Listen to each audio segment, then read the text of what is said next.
জীবনের অর্থ কি? আপনার জন্ম হয়েছিল বস্ত্রহীনতার মধ্যে দিয়ে এবং আপনার মৃত্যু হবে বস্ত্রহীনতার মধ্যে দিয়ে। আপনি পৃথিবীতে এসেছিলেন অত্যন্ত দুর্বল হয়ে, এত দুর্বল ছিলেন যে মার সাহায্য ছাড়া খাবারটুকু মুখে নিতে পারতেন না। আপনি যখন এই পৃথিবী ছেড়ে চলে যাবেন তখনও আপনি অত্যন্ত দুর্বল আর অসহায় থাকবেন। তখন আপনার কাফনের কাপড়টুকু আপনি নিজে পরতে পারবেন না, আরেকজন আপনাকে তা পরিয়ে দেবে। যখন আপনি এই পৃথিবীতে এসেছিলেন তখন আপনার অর্থ সম্পদ কিছুই ছিল না। যখন আপনি এই পৃথিবী ছেড়ে চলে যাবেন তখনও আপনার অর্থ সম্পদ কিছুই থাকবে না।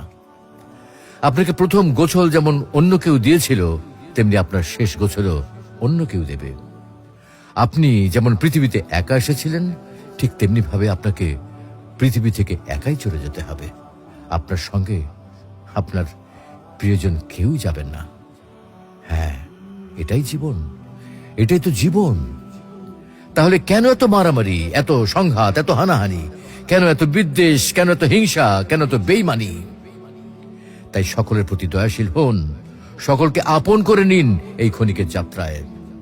জীবন খুবই সংক্ষিপ্ত, সুতরাং জীবনকে মহৎ কাজে উৎসর্গ করুন। সর্বদাই নিজের ও মানুষের কল্যাণ করুন, অনর্থক কাজ থেকে নিজেকে বিরত রাখুন। তাহলে আল্লাহ রাব্বুল আলামিনও পরকালে আপনার কল্যাণ করবেন। পরিশেষে পবিত্র আল কোরআনুল করিমের এই আয়াতটির অর্থ গভীরভাবে অনুধাবন করুন আর ভাবতে থাকুন, মহান আল্লাহ রাব্বুল আলামিন আপনাকে লক্ষ্য করে কি বলছেন।